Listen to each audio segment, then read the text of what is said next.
to Eric's podcast. Dive into conversations about life, family, and business with your host, Eric. Whether you're looking for practical advice, personal stories, or just a little inspiration, Eric's got you covered. Tune in every week to join the journey and get ready to elevate your game. Now, here's your host, Eric.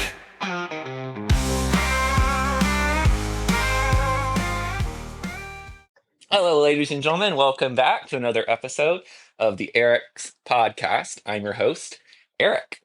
And today I am honored to be joined by Steven Griffin, who is a father, an entrepreneur, and a follower of Jesus.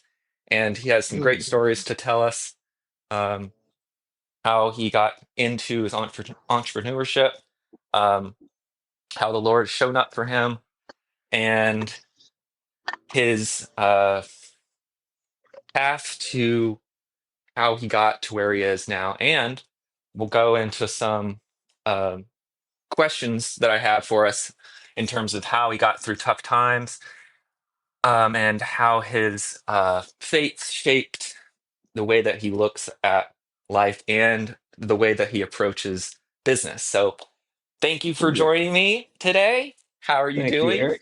Thank you, Eric. Doing great. Just finished my smoothie that your mother made. It was very tasty. Awesome. So I guess what we'll do is, I'll just start us off with a question. Uh, we know, well, I know that you wrote a book called Victim's Cry, and Right. that spanned from about, what was it, a 10-year period of time? I think so. Yeah, I started 2002, and then that's when I felt like the Lord said, I want you to write a book. And then I think I finally got it published in 2014. So it's about 12 years, I think, that I was working on it. How did you get to the place to write a book? Like, how did Well, that come about? well, the whole purpose for writing the book was God taught me, well, I can go back to the beginning. You know, if you want to go back a little ways, when I got married, I had a lot of hopes, put a lot of hope into my wife and the marriage and everything being, my life be better forever. And then I had all these high expectations. Well, those expectations were not being met, at least not in my opinion. And I was not a Christian at the time, and I did not treat your mother well. Now, you did introduce me as father. Did you? I don't know if I'm supposed to speak as if I'm your father or not, but that is the fact. But yeah, so I spent the first 10 years or so. I became a Christian when 1993. So I was about 27 years old. Actually, it was early 94. And then things started changing. And I can, if you want to ask me later on about how I became a Christian, that'd be something to talk about for a few minutes too. But as far as the book goes, I was not a good husband. I was not a very good father. I was, at least in my opinion there. And I was not a good person because I was holding on to a lot of grudges. I was holding on to a lot of hurts and disappointments and offenses and anything, which was dragging me down and causing me to be an unpleasant fellow to be with, unless I was, putting on a facade, going to church and being everything's fine and great. But at home, Okay. I was, so we were not. So anyway, I Well, went through. quick question. Yeah. How do you know, if say that okay, you're newly married, you've been married for a little while, or even you're in a relationship. How do you know that, and you can see things are going, like, there's some kind of standoffish thing going on or happening, but how do you know that you are the one bearing that you have something against the person? Because I mean, things, you can go on for a long time and almost not even understand, like, it's you're the issue or the problem here, like you're holding Yeah. something on. How do you know? What does that feel like, or how do you know that? Yeah, good question. So for me, I didn't learn this until 11 years after we got married, after your mother left me because I was being such a jerk. I thought it was all her fault. So it was only after I was looking for help after she left, I was devastated. And I'm sitting there asking God, because of course I've been a Christian for about 7 years. I'm asking God, what's going on?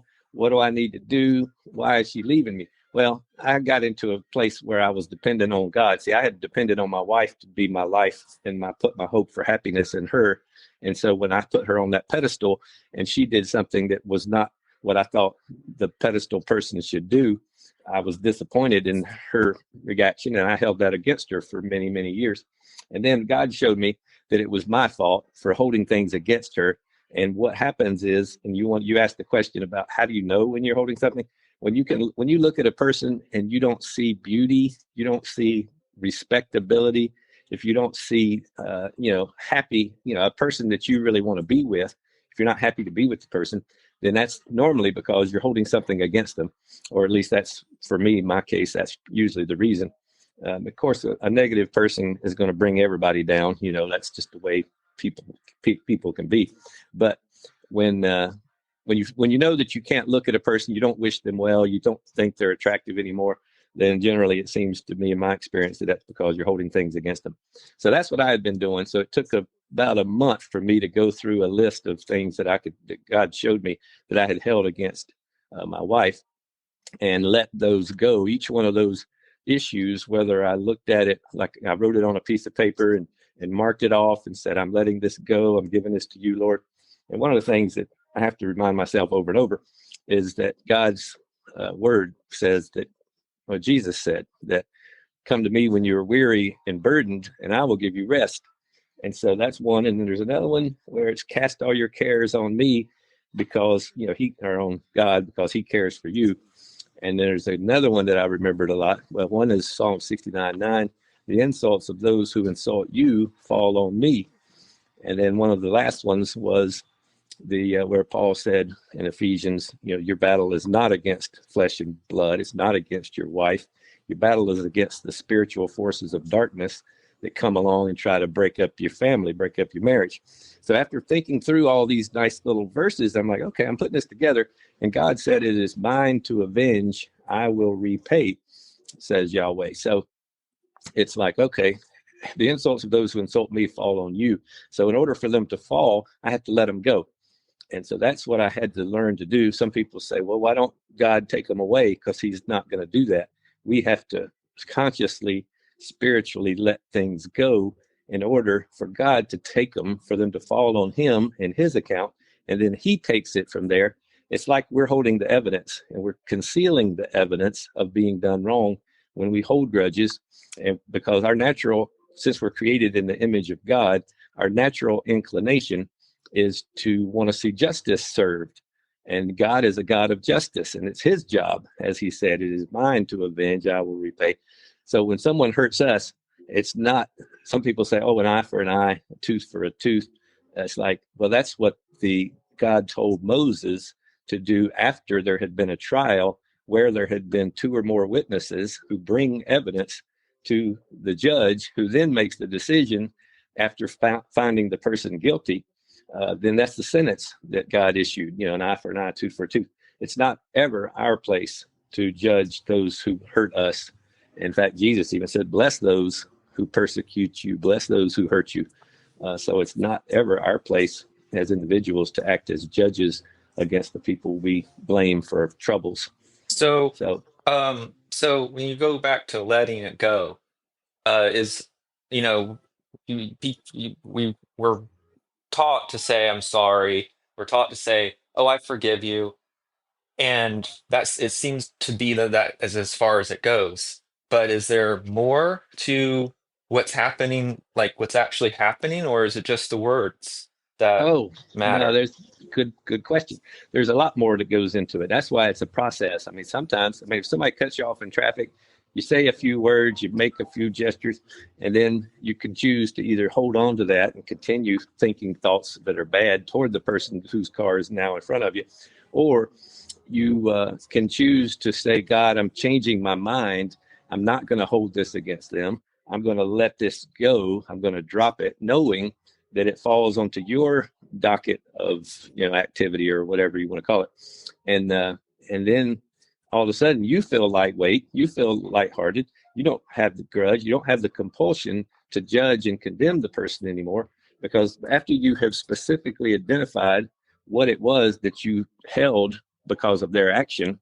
And basically, anytime somebody acts in a certain way, we all have a choice based on our belief system and our upbringing, whatever, of whether or not we're going to hold a grudge and hold it against them, or we're going to trust God to work it out. And even, I believe, if you're not a Christian, when you let go, just like, yeah, somebody just came to my door. I don't think they ring the doorbell, but hold on just a second here. Oh, okay. Thank you. Thank you too. Sorry for that. All right. But yeah, it's a conscious decision. You basically, our natural inclination is to want to judge and condemn those who do the wrong thing, because we want to see things done fairly. And so for me, the reason I wrote the book is because God had to show me exactly how to forgive, how to identify, because Jesus spoke of forgiving people and he spoke of forgiving offenses.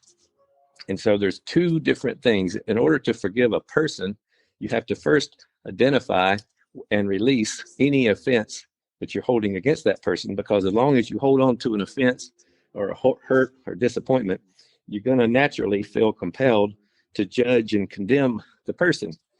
And so that's why you write down, when it came to my case, I wrote down on a piece of paper, a full sheet of paper, one line at a time, the things I was holding against anybody. Because whether you're holding against your spouse or your parents or some friend or some enemy person, basically growing up, a bully or whatever, then that's going to weigh you down and cause you to see through eyes that are full of bitterness and resentment. And so all of a sudden, where you might have used to have been a positive person, your outlook on life and yourself will be very bitter, because of holding and carrying things after a number of years. When people turn around 30 years old, generally they're starting to reevaluate their life, because they're feeling like life's not as good and fulfilling as they had hoped it would be. And they Yeah. found out, I've been carrying things against my parents. I've been carrying things against my brother and sister or whatever. And you got to work through that stuff. And you don't have to contact the person, but it is easier if they apologize for doing what they did. But it's not necessary for them to apologize. It's only necessary that you identify exactly what it is, an incident in the past. And the cool thing, I was going to ask, so going back to, when you're writing your book and over a 12 or 10-year period, at the same time you had kids and you had a business to manage and put, food on the table and all of that. And at the same time, your wife left you. Describe how you got through that. How uh, did you get through it? well, there's another something that I haven't told too many people, but the thing is, when we were separated, when she left me, and that was devastating enough, but then when she went to move in with a coworker, that was basically the end of it for me. I was never going to get back into the marriage. I expected the marriage to end in divorce, and one of us, would just go our separate ways, which would, of course, not, that would have devastated the family. But 4 times, actually, I counted, because Paul said 3 times he pleaded with the Lord to take away that spirit of fear that tormented him. But 4 times I actually asked the Lord, this is so hard, seeing my wife at work every day with this coworker who she's now living with. And it became a point of just, I ended up being, let's see, I'm quick to hold a grudge. I'm quick to take an offense. So I'd find myself, whenever I took up an offense, I would feel a distance between me and the Lord. And I'd be like, because he was the only best friend. He became the best friend I had ever had. My wife, I thought, would be my best friend, who would never let me down. But then she let me down, and I had to turn to somebody, and God was the only person who was there for me and has never let me down. So I became so dependent on remaining in his presence, that whenever I did something that disconnected me from the heart of God, I felt it, and it was very real. So I would insult my wife, I would insult the fella, I would do something out of just a feeling of just, not niceness, unkind. Anyway, and then immediately I'd feel myself distance myself from the Lord. And I'd be like, oh, I'd go sit in my car and I'd be like, what's wrong? He said, well, you just insulted that person. You need to go back and make it right. And I'm like, oh. So many times I went back and I apologized, several minutes later, for being rude, for being unkind, for saying so and so and that, and I'm sorry. And I'd go back, and then I'd feel back to my lighthearted self, and things would go well. The person would be stunned and wondering, who are you? I've done this to you, and you're now coming to me, apologizing to me because, they justly felt like they deserved to be, spoken bad of. But anyway, so that's where the relationship with God became the best of times with me during that 2 years that we were separated. And during the first couple of months that we were separated, God showed me it was my fault, primarily 90% for the way the marriage had turned out because of not loving my wife. And like I said, since I was holding grudges against her, I couldn't feel the love. I couldn't see her as attractive. And I go back and see pictures of her back in those days thinking, wow, she's gorgeous. And yet back then I didn't feel I wasn't attracted to her in that way. And so because of the grudges. So anyway, throughout the years, it just became, okay, now I learned during that 2-year span that I could trust God, that he was there for me, that he spoke to me, that he would teach me and show me which way to go. And unlike any person on this earth who can make mistakes, God has never made a mistake. But every time, like I said, I'll go back to the 4 times I pleaded with him, hey, I need to send me out of town, whatever. And 4 times he said, this marriage will not end in divorce. And so I'm like, okay. But at early stages, I was thinking, well, somebody must be going to die. And that would basically end the marriage without divorce. But thankfully, God had a better plan in the marriage. So every time I'd go and say, I'm ready to give up, this is too hard, he said, don't worry, this marriage will not end in divorce.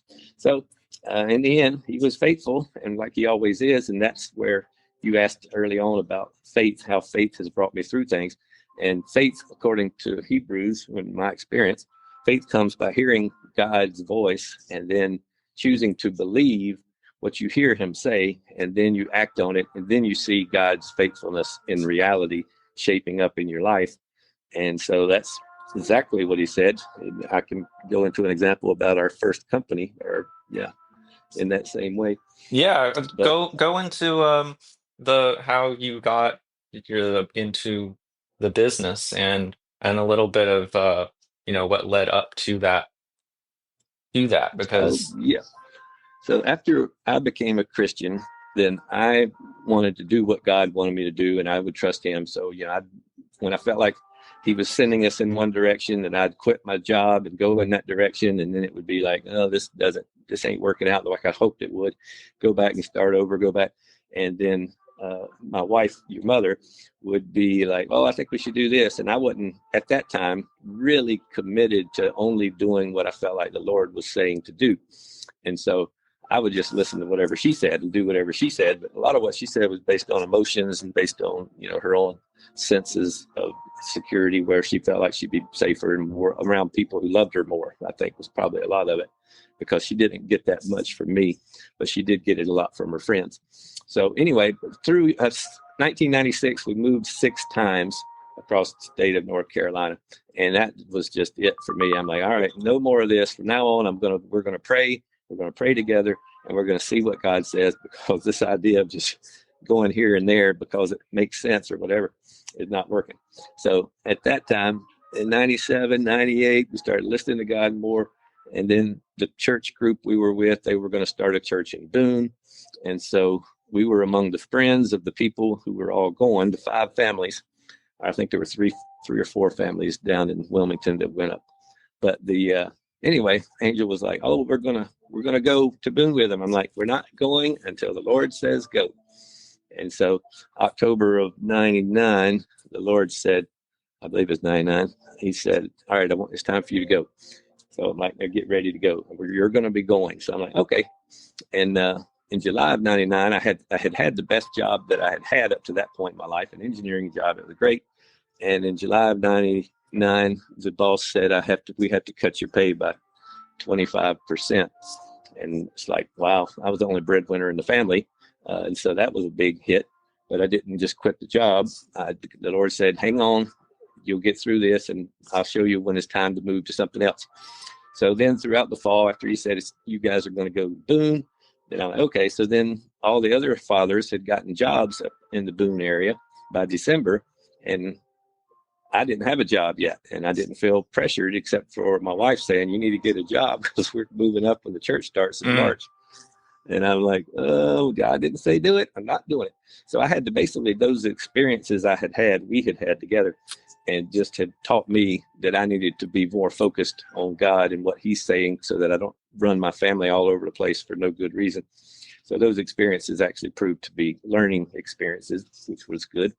So by this time now, I'm ready to only trust God. I'm going to lean on him for everything, not trust in my own understanding. So then we were driving through Blowing Rock there in early 99, like January.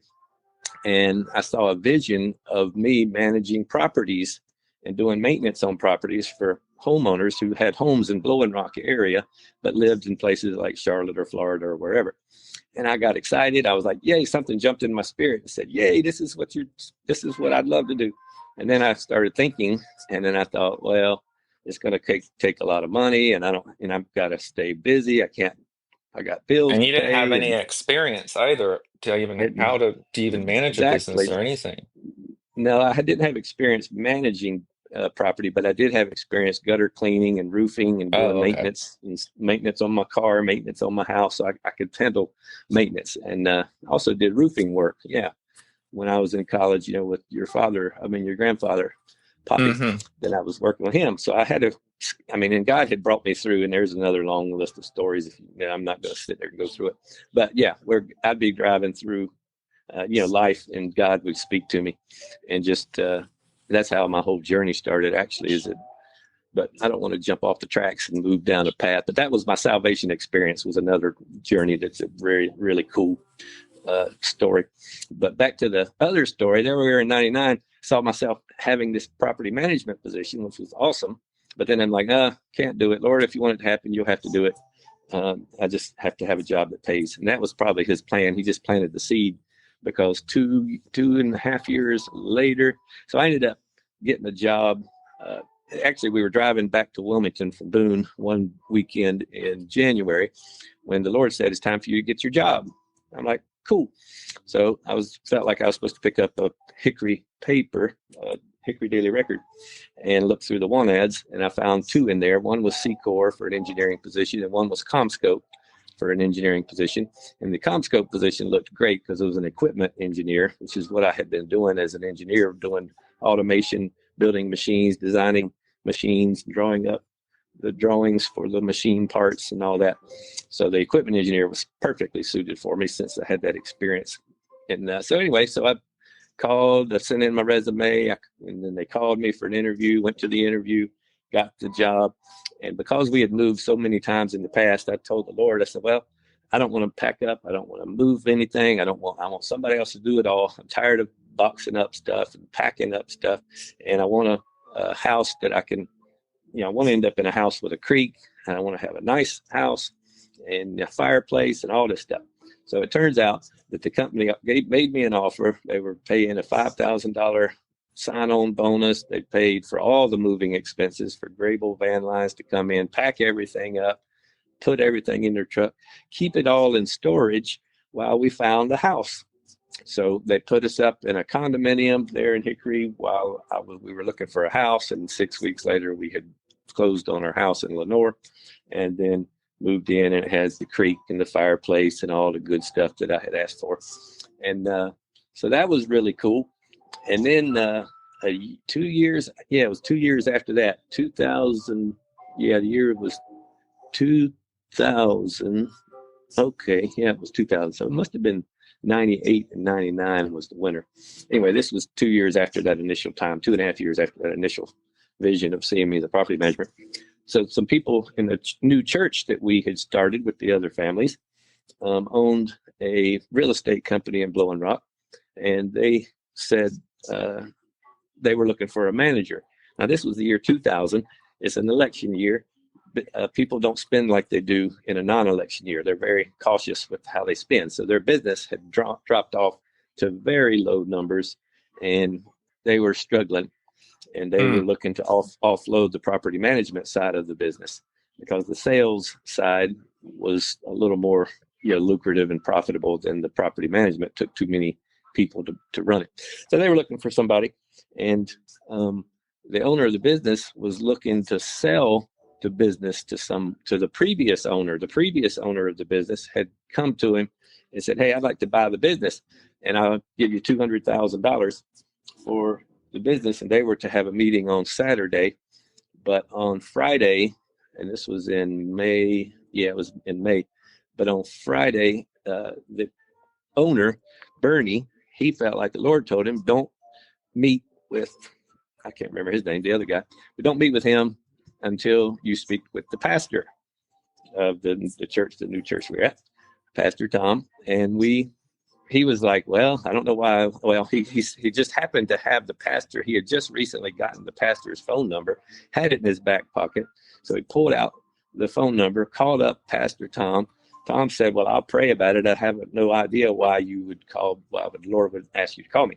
Well, he told his wife, Beth, about it. And she said, "I know exactly why he called you, because that's for Steven and Angel." And he was like, "Okay." So then Beth told me on Sunday what had happened and gave me the business card for the property management company, Blue Ridge Rentals. And I was like, "Well, that's kind of neat. I don't know why you're giving me this card. I don't even know what property. I've never been a property manager, and but I'll take it and pray about it." And then on the way home, going through Blowing Rock at the exact spot that I had had the vision about 2 years prior, I saw the same vision. "You'll be a property manager, taking care of properties for people." And I got excited. I thought, that is maybe this is God working something out. So I called the number and I spoke with the man, and he said, "Well, let me let you talk to my wife. She's in charge of property management." So I talked to Charlene, and then I felt like she felt like she was hiring somebody. So I talked about my experience as an accounting. I loved accounting. I have a business management minor, engineering degree, and I thought they were looking for somebody to manage the business. So I said, "Should I bring a resume?" "Yeah." And we were to meet on Tuesday. I was taking Brent to Boy Scouts up in Boone, and then we were to meet Tuesday evening. So by the time I got to the meeting at like 6 o'clock, maybe 5 o'clock, I don't know, they were sitting there smiling, and I'm sitting there like, "Yeah." And they said, "Since Sunday, when you spoke to us, we've been praying, and we feel like the Lord is telling us to give you the company." And so I was floored. I was amazed. I mean, here they are with a real business that's got a lot of potential. And then the man went on to prophesy, and we were praying, and he said, "I feel like your company is going to touch thousands and thousands of people for good all up and down the East Coast. And this is going to be prosperous, and it's going to be a good thing." Well, that has happened since then, but it was a struggle at first. But then and then one of the other steps that popped in was the guy who was the most spiritual, the leader in the business in the home. He ended up dying just 6 months after that we had made this agreement, and by that time we had signed an agreement, and so it was in writing, which was good because he died. And then the other person, his wife, she wanted to dissolve the agreement, and she wanted, since Angel and I were now separated, she wanted her and Angel to work together and kind of push me out and buy me out, or whatever they would call it. And the Lord had told me when the deal came together that this would be like Jacob getting Rachel, that there would be challenges along the way, but eventually the blessing that was promised would be granted. And so that's the way it was with Jacob getting his father-in-law Laban, giving him Leah at the wedding instead of Rachel and all that stuff. But anyway, God told me it'd be like that. But in the end, I could trust him that he would work things out. So it's exactly what happened. So, that when she had said, and then Angel had felt Angel at the same time, here we are separated. So I had that vision. It's going to be like Jacob. Well, she had this vision or a dream that without me involved in the business, the blessing would not go with the business. The blessings was because of me, and I was the one who God was using to bless these people and bless the company and bless everything.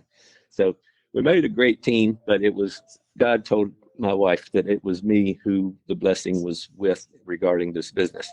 So she rejected every attempt for me to be pushed out, and therefore we stayed in. So there's that part of the story.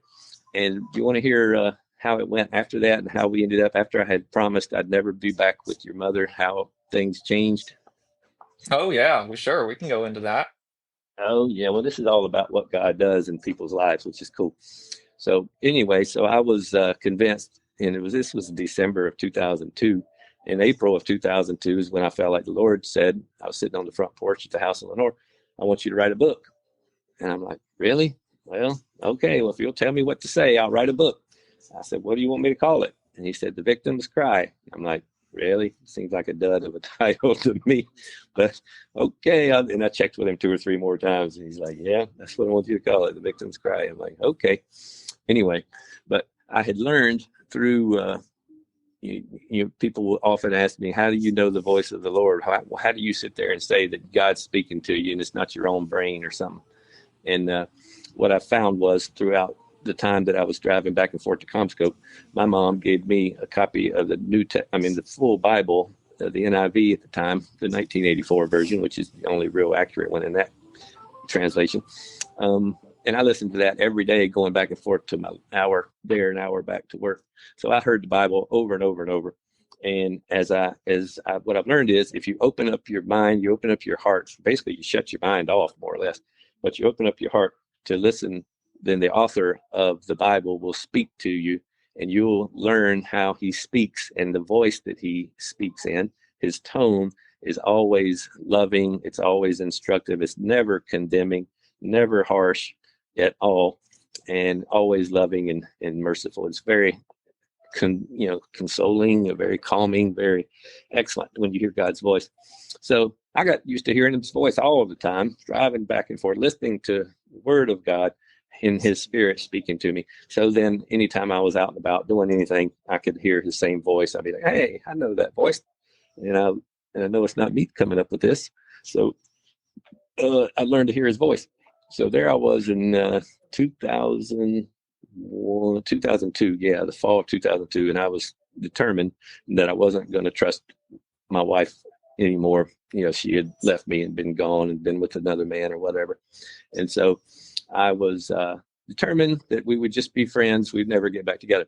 Well, sometime along February or March, our pastor Sunday morning called to say, I don't know why, but I feel like the Lord told me to tell you to read the book of Hosea. So I'm like, okay. So I'd already heard Hosea a couple of times and never got much out of it, at least not consciously, but it was familiar in some ways. But it was a short read. So I read the book of Hosea Sunday morning before church, and the Lord spoke to me and said, I want you to take your wife back. Excuse me. And I want you to trust me and take your wife back. All right.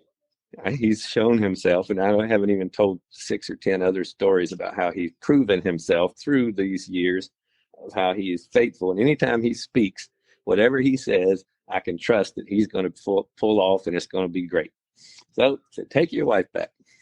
So I changed my mind.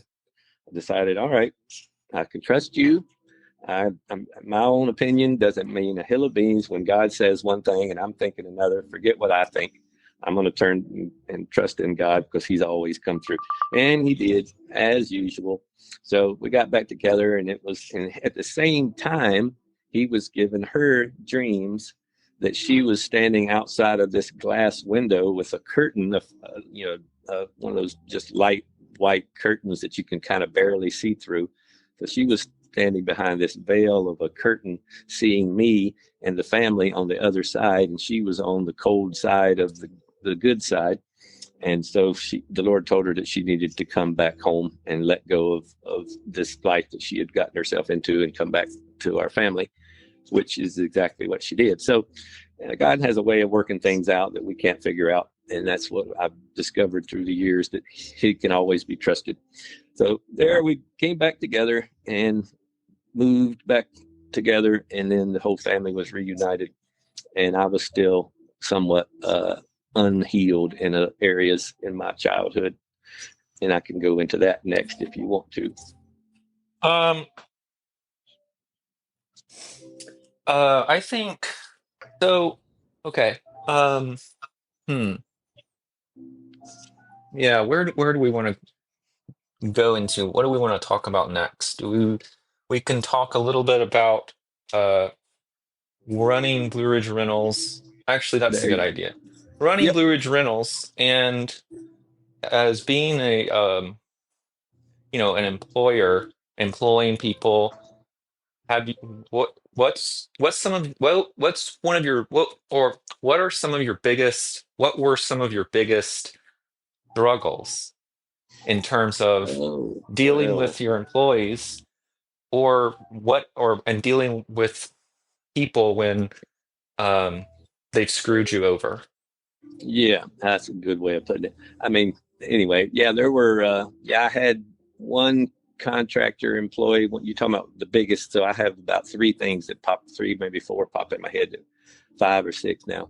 But one of the biggest was this one contractor we had, a cleaner. He was our, two of our employees were trying to slowly, carefully move a washer and dryer, or I think it was the washing machine. The washing machine was broken.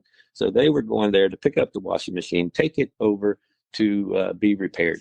And the cleaner was there ready to leave. And the two guys were there trying to slowly maneuver the washing machine. And he got frustrated because of how long it was taking him. So he just grabbed the washing machine and jerked it up and dropped it down and jerked it around and moved it over and scratched the floor all up, nice hardwood floors, and moved it out onto the front porch so that he could lock up and they could take it from there.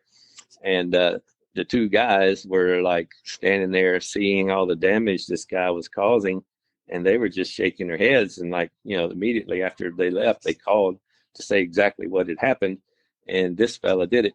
Well, when I called the next day to say, look, I've heard this happen, there was all denial. No, I never did that. No, we didn't do that. No, they did it. They're just trying to put the blame on somebody else. Well, I knew the two people, and they were both trustworthy people. They'd never lie and put the blame on somebody else. They wouldn't do that. So I just, immediately, of course, took offense. And you're just lying to me. I know it, but you're not willing to take responsibility. So I'm just having to drop it. I don't have, don't have video proof. I can't take anybody to court. I'm not going to do that and waste my time anyway. So Lord, I just give it to you. I just prayed, Lord, I just give this over to you. I feel like this person is lying. He's doing totally wrong, and we'll pay to to repair the floor damage that was done. And so that's what we did. We paid that and got it repaired, so the homeowner's not damaged in any way. And then Lord, just do whatever. The truth. You know the whole story. Whatever. Well, 2 weeks later, 2 weeks after that incident, the man's brakes went out on his truck, and he crashed into a tree and broke his leg, and he was out of work for whatever 6 weeks or months or whatever. And so I knew, at least it was my assumption, that God had taken care of things, and that he had taken, so that employees, if they're lying, it's like, I can't know 100%. If somebody's stealing, there's been another employee, there was missing money. The tip money was missing from the cleaner's tip envelopes. And it was one fellow was accused of coming in and stealing tips before the cleaners could arrive. And when I confronted him, no, we would never do that. Well, he ended up losing his job, and that was an experience.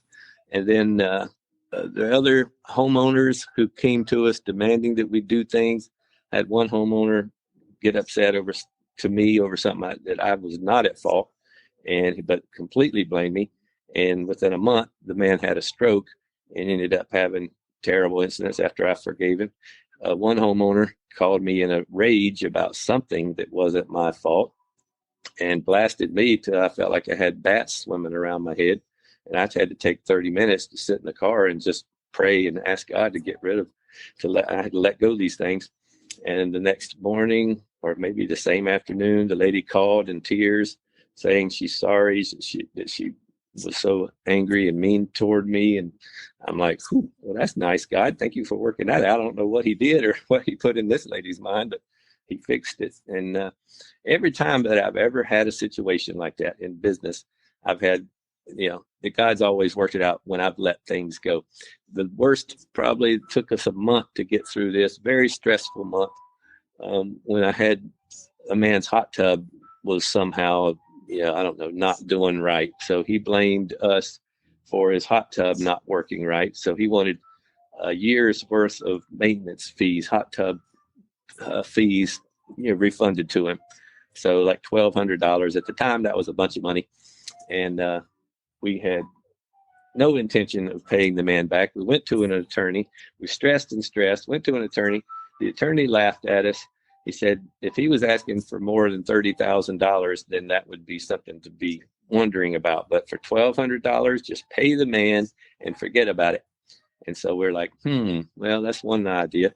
So then we prayed and went to bed. Went to bed. We both prayed, felt like the Lord said, just send him a check. And I'm like, okay, Lord, if that's you, then we'll just send him a check. So first thing the next morning, we wrote out a check, put it in the mailbox. As soon as I put the check in the mailbox, the whole cloud of darkness had lifted. It was lifted off of me. And the stress between us, me and Angel, was lifted off of us. And after that, we learned what Jesus meant when he said, if someone asks for your shirt, give them your shirt and your tunic or your coat. If somebody asks you to carry their stuff for 1 mile, and carry the stuff for 2 miles. And whenever somebody demands something of you, just give it to them. Don't have to worry and judge and wonder why or nothing. So after that, whenever we had some people who came to us and we were in a place to make things right, we just pray and God would say, yep, just go ahead and give it to them and be done with it. So that eliminated a lot of stress when we finally learned that lesson, that the customer is not always right, but God can be trusted to make things right when we do our part. True. Okay, well let's move into parenting. Um, for something that I realized last week, I think, or a couple weeks ago, was in a way that I was disciplining Josiah, and I was consciously seeing how I was starting to feel in terms of his interaction with how he talks and treats Sarah Jane, Oh and yeah. how it just makes me, or how it did make me upset and angry and aggravated and like, why are you treating her that way, or why are you talking to her that way, and you shouldn't be doing that. And I and then um I'm like, and so then came into the room and I asked the Lord, can you show me what was going on? And what he did is it was like an instant, this is actually what's going on. And it was, um, it's not how he's treating her, it's how you treated your mother, and you haven't forgiven yourself for that, and that's why you're angry, and that's why you're seeing this happen. And Oh, that's insightful. it was an instant, it was just an instant like, oh yeah, that actually makes sense. I haven't forgiven myself for how I treated mom, and um you know and and then I went through letting it go, like you had talked about, letting it go, identifying, the different memories and aspects of all the different things and how I treated her, and I had to forgive myself for that. And ever since then, I it's it's a different it still frustrates me, but it's not coming from that place anymore. It's coming from Oh a place of, yeah. now I have to like I am calmer and I can just discipline, like, this is not how you behave, that kind of That's thing. true. Yeah, that's the case of having a log in your own eye, that you have to get removed before you can actually see clearly. to So help as a someone else. parent, Dave, you had a, like, how did you deal with your kids and Oh, well, early when on you, in early yeah, I was, stages? that's another thing. I've had to forgive myself and apologize to you kids many times because I did just like you just said. It was actually 2003 that I finally had counseling to go and deal with issues that were in my childhood. So Angel and I got back together in early 2003, and I had dealt with God and we're dealing with things against my wife. So she and I could have a good, relationship. I saw the beauty in her again, but I was still carrying things against my parents from my first 5 years of life that I ended up going to counseling for and getting all that healed nicely. It was amazing, that experience. How in just 45 minutes I dealt with like 5 years of tragedies and traumas and feeling neglected, feeling abandoned, feeling unlovable, feeling rejected, all of that for my of first 5 years growing up. So after dealing with that, then I was able to see more clearly and how to be a better father to you guys. But yeah, that was 2003. So you were already about 10 years old. And so you were getting on up there. But before that experience, I would do the same thing. I would lash out at you guys and over punish or not be very kind when it came to correcting you guys. And so that's something I had to learn to let go. And apologize to you guys over and over. And but after that, I don't know if you would recall. I think when you were about 16, you kind of got an attitude against me over at Cool Hmm. Woods, and I yeah, and then you remember. woke up with laryngitis. So what's your side of the story? What, my side of that story? Oh Why yeah, I because was I mean, angry at you? yeah, you were angry at me, and I'm just like, Lord, I'm walking up the sidewalk. Lord, I don't know what's going on. I just give this over to you, and if you want me to do anything, let me know. But he's an adult in my mind, and I don't think there's no punishment involved. So, Lord, you do whatever it is that needs to be done. Well, Yeah. I don't know. I don't remember what the month was, but we went on our San Francisco trip, and I remember feeling, get high hopes, thinking that I would be able to spend some time with Dad, and it would just be us. And because building, you were focused on building Blue Ridge Rentals, and the theme, at least for me, was that it seemed, and then I'm just saying this is what it was back then. I'm not saying I don't hold anything against you now, but but back then, being a kid and seeing your dad, on the phone all the time, coming home not really spending that much time with you because there's other kids and stuff, and not really, uh the only time that we would be able to spend with you was either in the morning time when you started Bible study classes, or when you got home. And then when you did get home, it was, it was just not really that much. There wasn't that much playtime. So, but at least that's the way it felt. And I Mhm. understand it now, building a business and everything. But when I was 16, we went on the San Francisco trip, and I was thinking, okay, this is the time where I'm going to get 100% of you.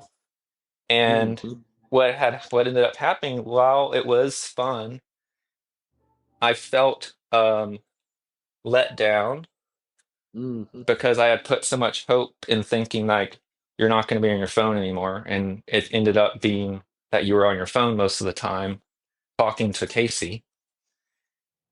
Oh, I Um, thought I was talking to mom. I think I was talking to mom Oh, more than maybe it anything. was mom, but you were putting out some kind of, there was, of course, something had, some fire or something had happened during It's that a time. major junk with a homeowner and all. Yeah, that was also the time when we had that employee who had been stealing. I had to fire while we were in San Francisco. Yeah. Yeah, So, but those are I the. didn't like, as a kid, I don't know that. All I'm seeing is that my dad's on the phone all the time, and I want to talk and hang out and stuff. And so Yeah. if when I got back from that trip, I was pretty upset, mad at you. I, I'm pretty sure. Okay. Well, sorry, I was not more attentive. That was actually because of what happened during that trip. I had so much wanted to be there, and you and I connect and have just this amazing time. And that was the first time because Brent, I never took Brent on a trip. He grew up and went off to the Navy before, I ever came up with the idea of taking everybody on a trip. I mean, me and Brent went to visit the battleship and stuff when you were a little baby, and that was interesting in Wilmington here. But no, after that, I was so, I mean, your mother, she hates to be alone. And she hated whenever I would go out of town for anything. And when I used to work in BF Goodrich, I would have to take trips. And sometimes it was, well, for one time, it was a week away to Australia. And other times it was, 3 or 4 days to Louisiana, 2 or 3 days at Seattle, and, just traveling all the time. And she hated it. So she got to the point where she said, let me go with you. Let us all go with you. We'll drive if we have to. So it was like very stressful. So that she was always like that in terms of not wanting to be alone. So yeah, when I left, she would be so angry at me or disappointed in that, but that I wouldn't call her when you and I were going on our trip. She needed to talk to me. She needed to know I was there. And it was just like, well, I'm here with Eric. He's my focus. He's the person I'm supposed to be. And after that, it was like, I mean, there wasn't, if it hadn't been for two like work major crises type things, then you and I would have been, able to connect a lot more. But I do remember that drive down towards San Francisco. We're driving and driving past Napa Valley and all that. And I'm on the phone dealing with this drama with these people. And it's just like, that was time we could have connected. So I'm sorry about that. I also No, I know that forgive God you. has, yeah, thanks. Well, God has reasons. In fact, I was just talking to somebody today about, there's this escalating war in Ukraine, escalating war in Russia, and now they're shooting these bombs and these bombs. The whole world's going to get it. And then what's going to happen? It's like, you know what? I don't care. I'm not concerned about anybody. I mean, because I know God's going to take care of people. So when God gives me an instruction, hey, I want you to pray for this person right now. They're going through a hard time, which happens with you sometimes. It happens with any of the kids. It happens to strangers. It happens to somebody I may have spoken to a year or two ago.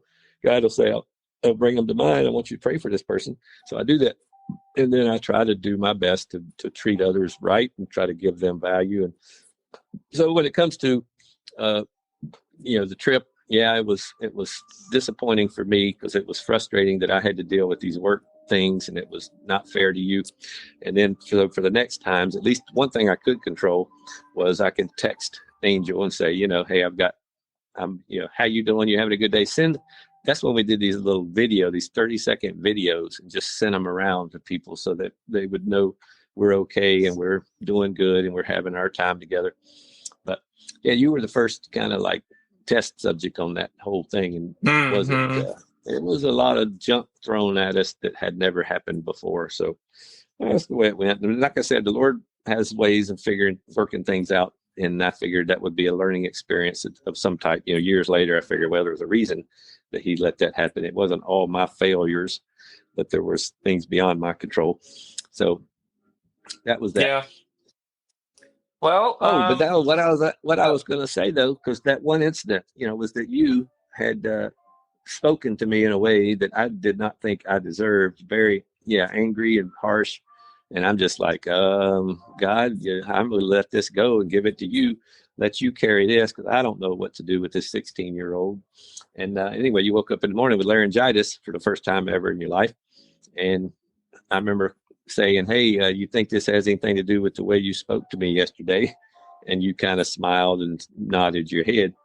And I wondered from your perspective, because you couldn't talk right then, what you were going through. oh well, I woke up um thanking the Lord for not doing something worse than laryngitis. It's funny. That's why I smiled because I already knew after speaking to you, I knew exactly what I had done, and I had to uh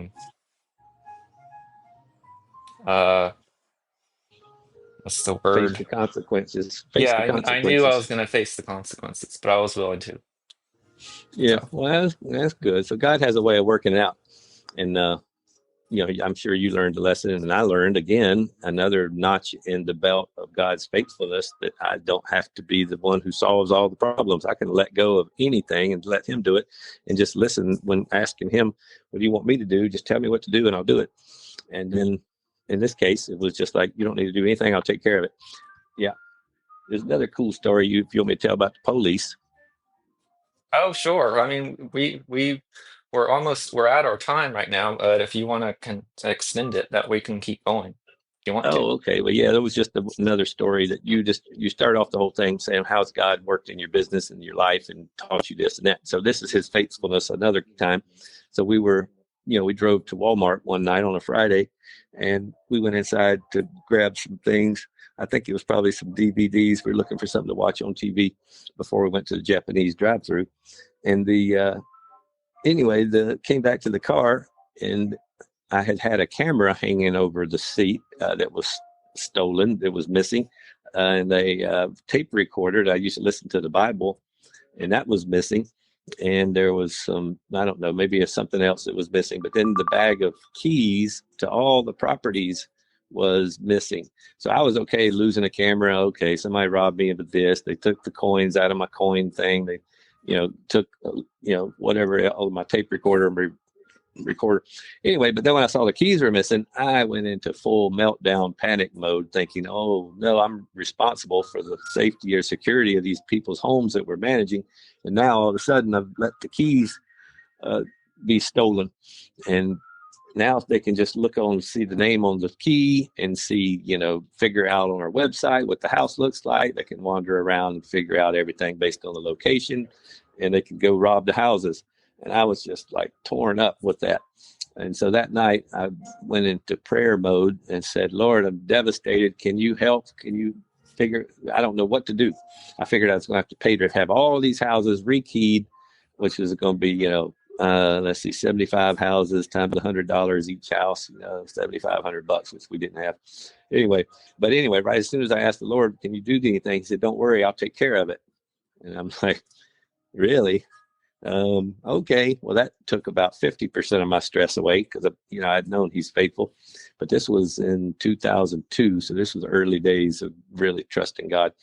But anyway, the next day I woke up feeling still a little stressed that nothing happening. What am I supposed to do? What can I do? And the Lord said, don't worry, I'll take care of it. I'm like, okay. Well, then Saturday afternoon, I got a phone call from a police officer. They said, oh, we found your keys and we were just calling to let you know so you can come by and pick them up at the office or the headquarters, whatever they call it, the station, whenever it's convenient. I'm like, what? Because when I spoke, we did call the police on that Friday night. We had the police come out and they met us there and gave a description of what was missing. And he went inside and asked for any footage on the camera. Is there any footage from the parking lot? They said, no, we don't have any cameras toward the parking lot. So they had nothing. And he said there was almost zero chance they'd ever recover anything. And I was like, oh, man. Well, then Saturday afternoon, an officer called and said, oh, we've got your keys. You can come by and pick them up. I said, well, how did you find them so quick? And he's like, what do you mean? He said, well, I failed the officer. They were stolen last night from Walmart. The officer said that that you were unlikely to find them. How did you find them? And where did you find them? He's like, well, we didn't know. I don't know about any missing keys because we wouldn't have heard a report of the keys until Monday morning at the briefing.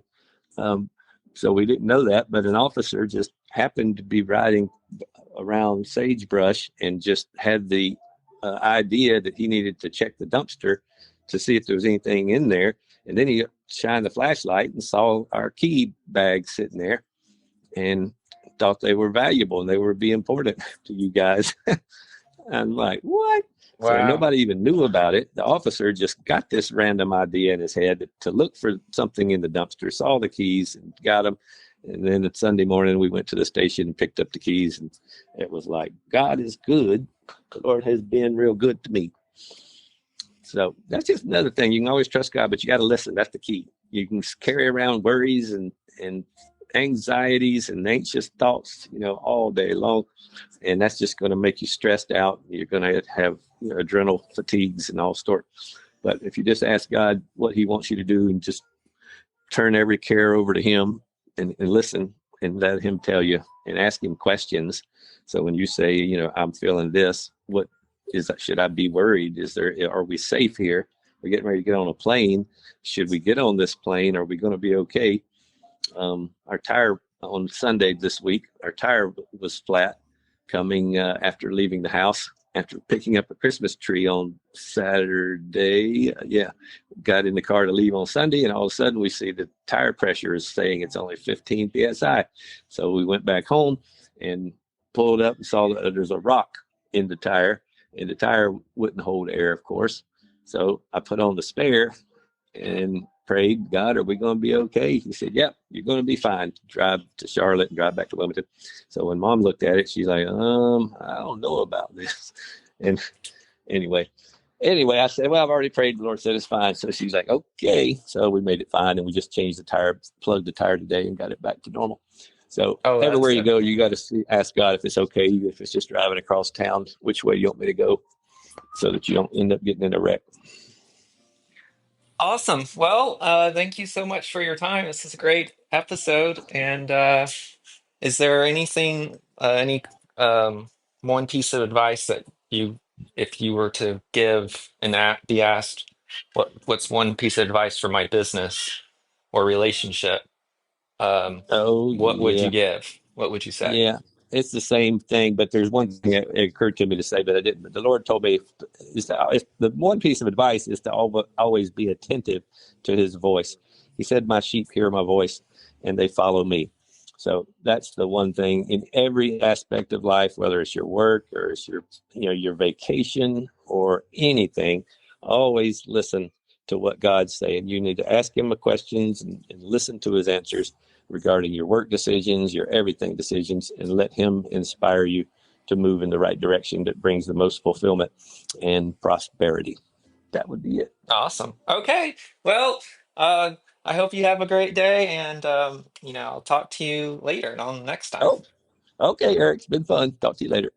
Welcome to Eric's podcast. Dive into conversations about life, family, and business with your host, Eric. Whether you're looking for practical advice, personal stories, or just a little inspiration, Eric's got you covered. Tune in every week to join the journey and get ready to elevate your game.